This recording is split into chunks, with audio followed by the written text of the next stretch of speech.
നമസ്കാരം സുഹൃത്തുക്കളെ. നമുക്കറിയാം എമ്പുരാൻ ഇപ്പൊ നമ്മുടെ തിയേറ്ററുകളിൽ ഓളമായി പോയിക്കൊണ്ടിരിക്കുകയാണ്. നല്ല രീതിയിൽ തന്നെ സിനിമ ഓടിക്കൊണ്ടിരിക്കുകയാണ്. അതിനിടയ്ക്ക് പലതരത്തിലുള്ള പ്രശ്നങ്ങളും നമ്മൾ കണ്ടതാണ്. ഈ സംഘപരിവാർ എന്ന് പറയുന്ന സംഘടനയുടെ ഭാഗത്തു നിന്നും അതേപോലെ കോൺഗ്രസിന്റെ ഒക്കെ പല ഭാഗത്തു നിന്നുള്ള വിമർശനങ്ങളും, മോഹൻലാൽ എന്തിന് ഈ പണി ചെയ്തു, അല്ലെങ്കിൽ മോഹൻലാൽ എന്തിനാണ് ഈ ചതി ചെയ്യാൻ പോയത്, അല്ലെങ്കിൽ പൃഥ്വിരാജ് ഈ പണി നമ്മളോട് വേണ്ടായിരുന്നു, അല്ലെങ്കിൽ പൃഥ്വിരാജ് ചെയ്ത് തെറ്റാണ് എന്നൊക്കെ പറഞ്ഞിട്ട് പലയിടങ്ങളിൽ നിന്നും പല പ്രശ്നങ്ങളും ഉണ്ടായി. സംഘപരിവാർ എന്ന് പറയുന്ന സംഘടന നമുക്കറിയാം.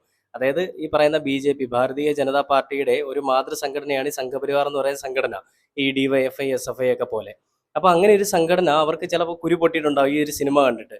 2002 നമ്മുടെ ഗുജറാത്തിൽ നടന്ന ഒരു ഹിന്ദു മുസ്ലിം വംശീയ കലാപമായിരുന്നു, അല്ലെങ്കിൽ കൊലപാതകവും അങ്ങനെയുള്ള വലിയ വിഷയങ്ങൾ നടന്ന ഒരു സംഭവമായിരുന്നു ഗുജറാത്ത് കലാപം. ആ ഗുജറാത്ത് കലാപത്തിനെ അതേ രീതിയിൽ തന്നെ ഈ സിനിമയിൽ ആവിഷ്കരിച്ചിട്ടുണ്ടെന്നുള്ളതാണ് ഈ സംഘപരിവാർ സംഘത്തിന്റെ ഒരു ഒരു ധാരണ, അല്ലെങ്കിൽ ആ ഒരു അവരുടെ ഈ പ്രശ്നത്തിന്റെ പശ്ചാത്തലം. സിനിമയിൽ ഉടനീളം പ്രതിപാദിച്ചിരിക്കുന്ന അല്ലെങ്കിൽ വിമർശനാത്മകമായിട്ടുള്ള ഒരു കാര്യമാണ് ഗുജറാത്തിലെ കലാപങ്ങൾ എടുത്തു കാണിച്ചിരിക്കുന്നു, അല്ലെങ്കിൽ ഗുജറാത്തിലെ കലാപങ്ങളെയാണ് ഈ പറയുന്ന സിനിമ പ്രതിപാദിച്ചിരിക്കുന്നതെന്നാണ്. അപ്പോൾ എന്താണ് ഗുജറാത്തിലെ കലാപം എന്ന് പലർക്കും അറിയത്തുണ്ടാവില്ല, അല്ലെങ്കിൽ ഒരു ഒട്ടുമിക്ക ആളുകൾക്കും അറിയാം.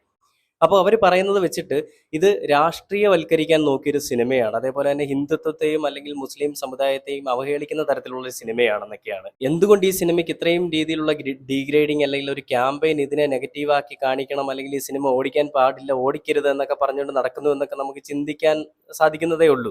സംഘപരിവാർ എന്ന് പറയുന്ന സംഘടന ഈ രീതിയിലേക്ക് വരുമ്പോഴും അതിൽ എം.ടി. രമേശ്, നമ്മുടെ രാജീവ് ചന്ദ്രശേഖർ, ഇവരെല്ലാവരും അതിന് പിന്തുണ നൽകിക്കൊണ്ട് മുന്നിലേക്ക് വരുന്നു. ഒരുപാട് പ്രമുഖരുടെ കമന്റുകൾ ഞാൻ കണ്ടു, രാഷ്ട്രീയ പ്രമുഖരുടെ അവരുടെ ഒരുപാട് കമന്റുകൾ. കുറെ പേരൊക്കെ വെള്ള പൂശാനായിട്ട്, അതായത് രാഷ്ട്രീയത്തെ വെള്ള പൂശാനായിട്ട് ചെയ്തിരിക്കുന്ന സിനിമയാണ്.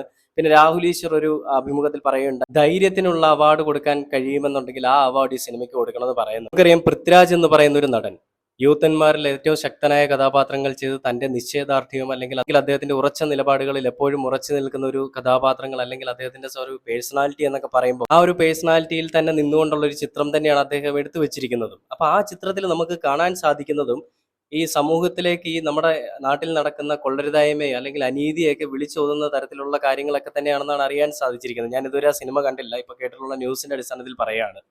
അപ്പൊ എന്തുകൊണ്ട് ഈ ഒരു സിനിമയ്ക്ക് ഇത്രയും ക്യാമ്പയിൻ അല്ലെങ്കിൽ ഈ നെഗറ്റീവ് ഇമ്പാക്ട് വരുന്നു, അല്ലെങ്കിൽ എന്തുകൊണ്ട് ഇത്രയും ആളുകൾ ഇതിനെ വെറുക്കുന്നു എന്ന് നമ്മൾ ചോദിച്ചു കഴിഞ്ഞാൽ, ഒരു തരത്തിൽ പറഞ്ഞാൽ സംഘപരിവാർ അല്ലെങ്കിൽ ഇതുപോലുള്ള സംഘടനകൾ ചെയ്തിട്ടുള്ള കൊള്ളരുതായ്മകളും അല്ലെങ്കിൽ അവരുടെ പിടിപ്പുകേട് ഈ സിനിമയിൽ ചിലപ്പോൾ ആവിഷ്കരിച്ചിട്ടുണ്ടാവും. അതുകൊണ്ടായിരിക്കും ഈ പറയുന്ന തരത്തിൽ കുരുപൊട്ടുന്നത്. എന്നിരുന്നാൽ പോലും എം.ടി. രമേശ് അല്ലെങ്കിൽ ഈ പറയുന്ന രാജീവ് ചന്ദ്രശേഖർ ഇവരെന്തുകൊണ്ട് പിന്തുണ കൊടുത്തു അങ്ങനെയാണെങ്കിൽ? അപ്പൊ സിനിമയെ സിനിമയായിട്ട് കാണാൻ സാധിക്കാത്ത ഒരു കൂട്ടം ആളുകൾ നമ്മുടെ കേരളത്തിൽ അല്ലെങ്കിൽ നമ്മുടെ സ്ഥലങ്ങളിൽ, നമ്മുടെ രാജ്യത്തുണ്ടെന്നുള്ളത് നമ്മൾ മനസ്സിലാക്കണം. ഒരു സിനിമ വന്നു കഴിഞ്ഞാൽ അത് കൊലപാതകമായിക്കോട്ടെ, ഇതിനു മുൻപ് വേറെയും പല സിനിമകൾ വന്നപ്പോഴും ആർക്കും വിമർശിക്കേണ്ട ആവശ്യമില്ല. പൃഥ്വിരാജ് ഒരു സിനിമ എടുത്തു, മോഹൻലാൽ അതിൽ അഭിനയിച്ചു, മോഹൻലാൽ വന്നു, അതിൽ മോഹൻലാൽ ഈ ഒരു കഥാപാത്രം ചെയ്യുന്നു, ഇതിൽ ഈ പറയുന്ന കാര്യങ്ങളൊക്കെ വിളിച്ചോതുന്നു എന്ന് അറിഞ്ഞപ്പോൾ ചില കുരുപൊട്ടൽ, അത് ഏത് സൈഡിൽ നിന്ന് വന്നാണെന്ന് നമുക്കറിയില്ല.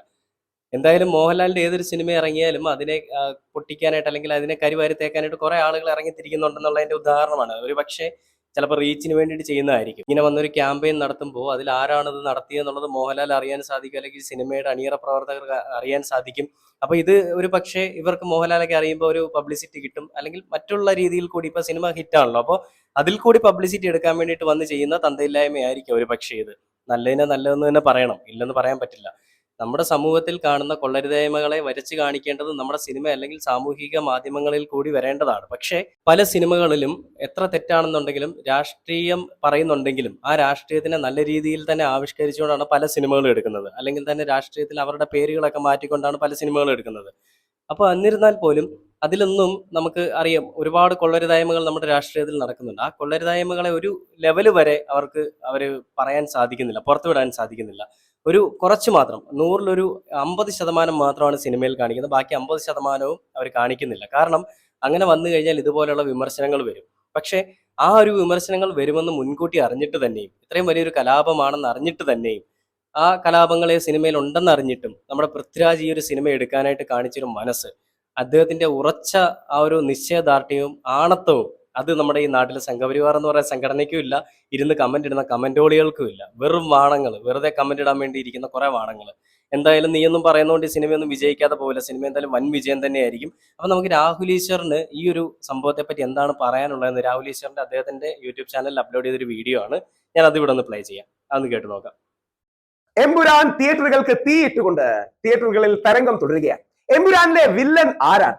യഥാർത്ഥത്തിൽ ശ്രീ നരേന്ദ്രമോദിയെയാണോ ആ വില്ലനായിട്ട് ഉദ്ദേശിച്ചിരിക്കുന്നത്, അതോ മറ്റാരെങ്കിലും ആണോ? എമ്പുരാൻ സിനിമയുടെ രാഷ്ട്രീയം എന്താണ്? ഇതിനോടകം തന്നെ എല്ലാവർക്കും മനസ്സിലായി കാണും എമ്പുരാൻ ഒരു പൊളിറ്റിക്കൽ ത്രില്ലർ കൂടിയാണ് എന്ന്. എമ്പുരാൻ റെപ്രസെന്റ് ചെയ്യുന്ന വ്യത്യസ്ത ക്യാരക്ടേഴ്സ് ആരൊക്കെയാണ്? എമ്പുരാന് പിന്നിൽ അന്താരാഷ്ട്ര ജിഹാദി അജണ്ട, തീവ്രവാദി അജണ്ട ഉണ്ടോ?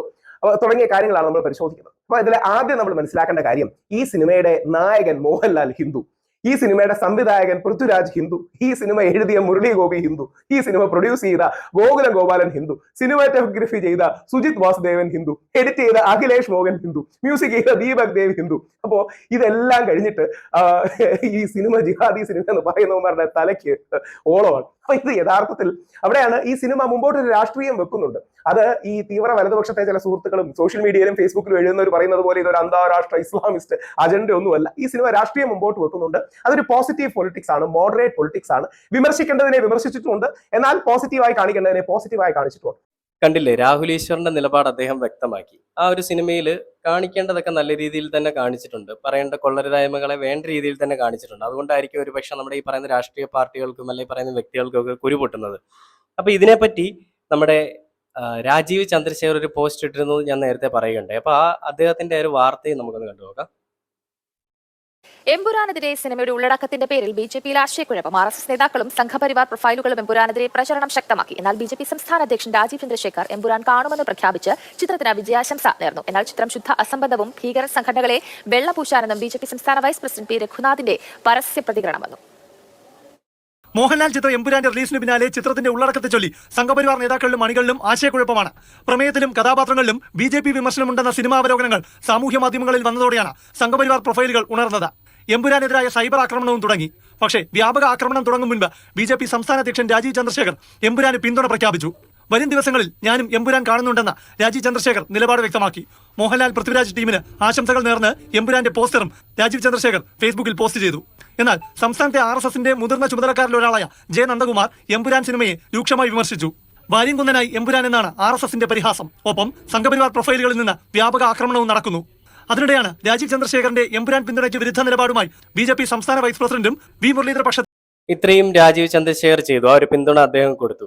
അതൊരു എന്താ പറയാ, അത് അയാൾ കാണിച്ച ഒരു മര്യാദയാണ്. ആ ഒരു മര്യാദ നമ്മുടെ പറയുന്ന കേരളത്തിലെ പല കമന്റ് ഇടുന്ന കമന്റോളികൾക്കും ഇല്ല. അതേപോലെ തന്നെ ഈ സിനിമയെ പറ്റി വിമർശിക്കുന്ന പല രാഷ്ട്രീയ പ്രവർത്തകർക്കും ഇല്ല. അപ്പൊ ഇനി MT രമേശിന് എന്താണ് ഇതിനെപ്പറ്റി പറയാനുള്ളതെന്ന് നമുക്കൊന്ന് കേട്ടു നോക്കാം. എമ്പുരാനെ കുറിച്ച് BJP സംസ്ഥാന അധ്യക്ഷൻ പറഞ്ഞതിനെ പിന്തുണച്ച് സംസ്ഥാന ജനറൽ സെക്രട്ടറി MT രമേശ് രംഗത്തെത്തി. പി രഘുനാഥിന്റെ നിലപാട് തള്ളുകയാണ്. സംഘപരിവാറിനെതിരായിട്ട് എത്രയോ സിനിമകൾ നാട്ടിൽ ഇറങ്ങിയിട്ട് സിനിമയെ ആശ്രയിച്ചാണോ ഈ രാജ്യത്ത് സംഘപരിവാർ പ്രവർത്തിക്കുന്നത്? ഞങ്ങൾക്കെതിരായിട്ട് എത്ര സിനിമ വന്നിട്ടുണ്ട്? ഞങ്ങൾ എന്തായി പോയി? സിനിമയെ സിനിമയായിട്ട് കണ്ടാൽ മതി. അത് മനസ്സിലാക്കാനുള്ള സാമാന്യ ബുദ്ധിയും ബോധവും ഒക്കെ നമ്മുടെ കേരളത്തിലെ എല്ലാവർക്കും ഉണ്ട് എന്ന് മാത്രമേ ഞാൻ പറയുന്നു. അത് ഇഷ്ടമുള്ളവർക്ക് കാണാം, കാണാതിരിക്കാം. അതായത് എമ്പുരാനെതിരായ സംഘപരിവാർ ആക്രമണങ്ങളെ BJP നേതൃത്വം അംഗീകരിക്കുന്നില്ല. ഇത് കണ്ടിട്ട് ആർക്കാണ് കുരുപൊട്ടുന്നത് നമുക്ക് മനസ്സിലാവുന്നില്ല. സംഘപരിവാറിനാണ് കുരുപൊട്ടുന്നെങ്കിൽ ഒരിക്കലും BJP അവരെ കുറ്റം പറഞ്ഞുകൊണ്ട് അവരെ തള്ളിക്കളയില്ല. ഇതില് എന്തോ ഒരു നെഗറ്റീവ് ക്യാമ്പയിനിങ് നടത്താനായിട്ട് കുറച്ച് ആളുകൾ മുന്നിട്ടിറങ്ങിയിട്ടുണ്ട്. അതിന്റെ ഫലമായിട്ടാണ് ഈ പറയുന്ന പ്രശ്നങ്ങളൊക്കെ ഉണ്ടാകുന്നത്. ഒരിക്കലും സംഘപരിവാർ തന്നെ ആവണമെന്നില്ല. ഈ പറയുന്ന പ്രശ്നങ്ങൾ കാണിക്കുന്നുണ്ടെങ്കിൽ നടന്ന കാര്യങ്ങളെ സിനിമയായിട്ട് കാണിക്കുന്നതിൽ എന്താണ് തെറ്റ്?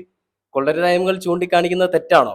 കൊള്ളരുതായ്മകൾ മറച്ചു വെച്ചിട്ട് ഈ പറയുന്ന പാർട്ടി പ്രവർത്തകർ കാണിക്കുന്ന പോലെ കാണിക്കാനല്ലല്ലോ സിനിമ. ഈ സിനിമ എന്ന് പറയുന്ന സാധനമേ ഒരു ആവിഷ്കാര സ്വാതന്ത്ര്യം എന്നതിലപ്പുറം സിനിമ എന്ന് പറയുന്ന ഒരു സാധനം ഒരു സന്ദേശമാണ്.